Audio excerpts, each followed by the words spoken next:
How to make your relationship survive while working opposite shifts. Sometimes, you and your partner may have jobs that require you to work opposite shifts.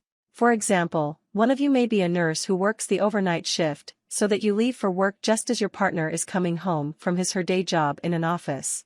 Such situations can make communication and finding quality time together difficult, but there are ways to maintain a strong relationship regardless of the shifts you each work. Method 1: Making the most of your time together. 1. Don't waste the time you get. The last thing you want to do is spend the limited time you get together complaining about how little time you get together.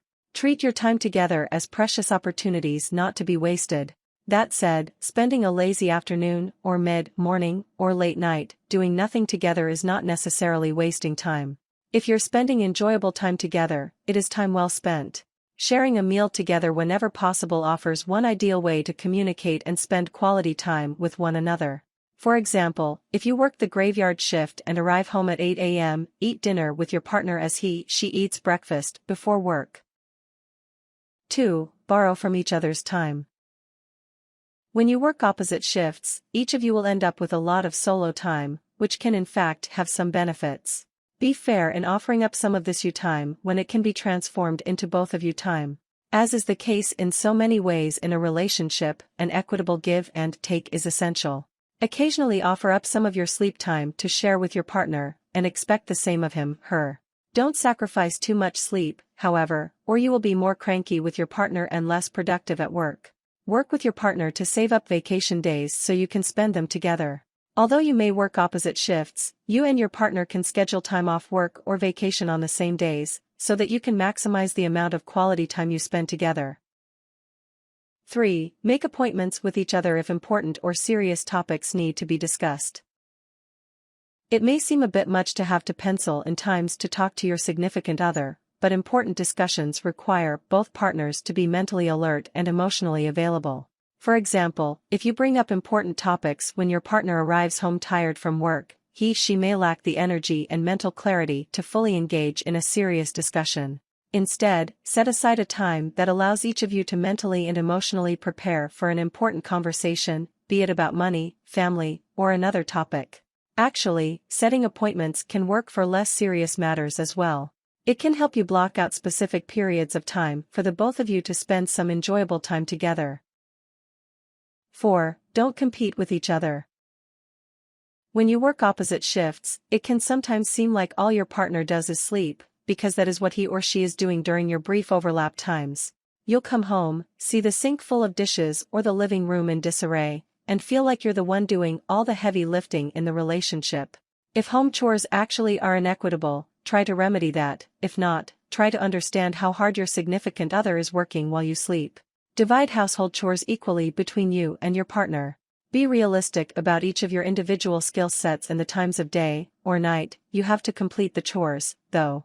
You may even want to post a chore sheet so that each of you can confirm that the other is indeed working just as hard as you to keep the household functioning.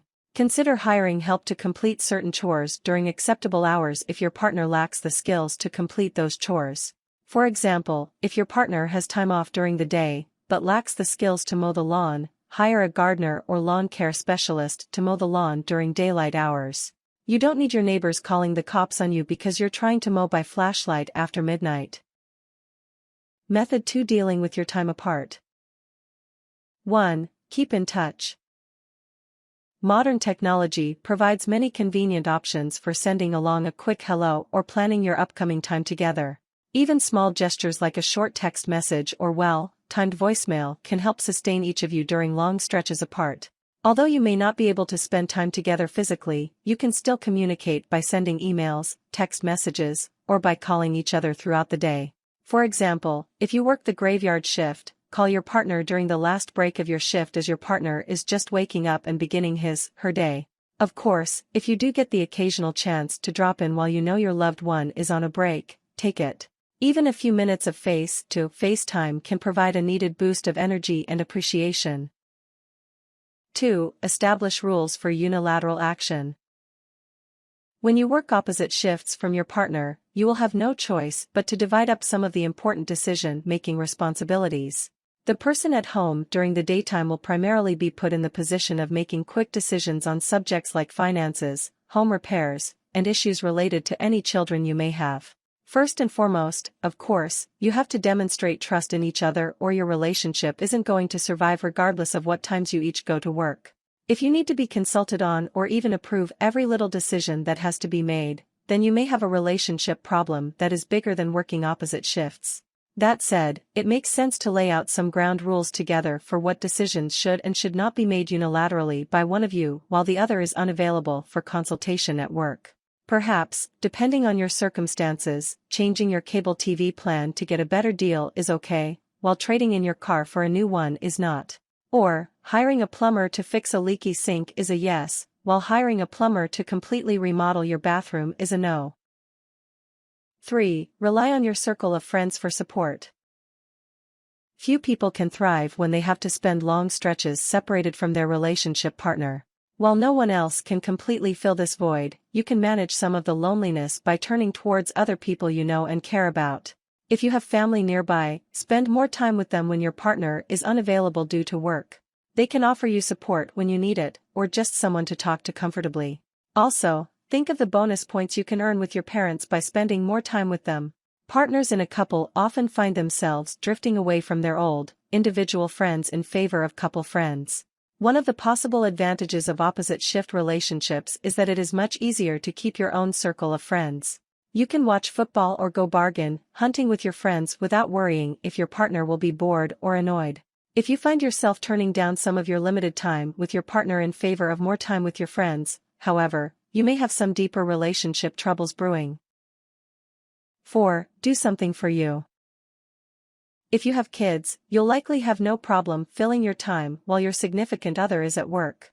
Otherwise, you may find yourself with some free, alone time. Use this time to your advantage by doing something for yourself with it. Seize the opportunity to take up a hobby that you enjoy but that does not interest your partner. It could be knitting, stamp collecting, gourmet cooking, golf, or any one of a number of activities. Don't feel guilty about using your time this way while your partner is off at work. If it makes you happy, it will benefit your relationship. Encourage your partner to take up her own hobbies as well. Eventually, chances are that your shifts will change, you'll have kids, or some other factors will cause you to lose this time to yourself. So enjoy it while you can. Tips. Leave notes in spots where your partner can find them throughout the day to let them know you care about them. Leaving love notes can help keep your relationship strong and exciting, even when you aren't physically available. For example, leave notes in the refrigerator with the dinner you prepared, or leave notes on the car. If possible, work with your boss in regards to changing your schedule so you can spend at least one day per week off with your partner. For example, if your partner has Saturdays and Sundays off, but you have Mondays and Tuesdays off, request that your schedule be changed to have Sundays and Mondays off.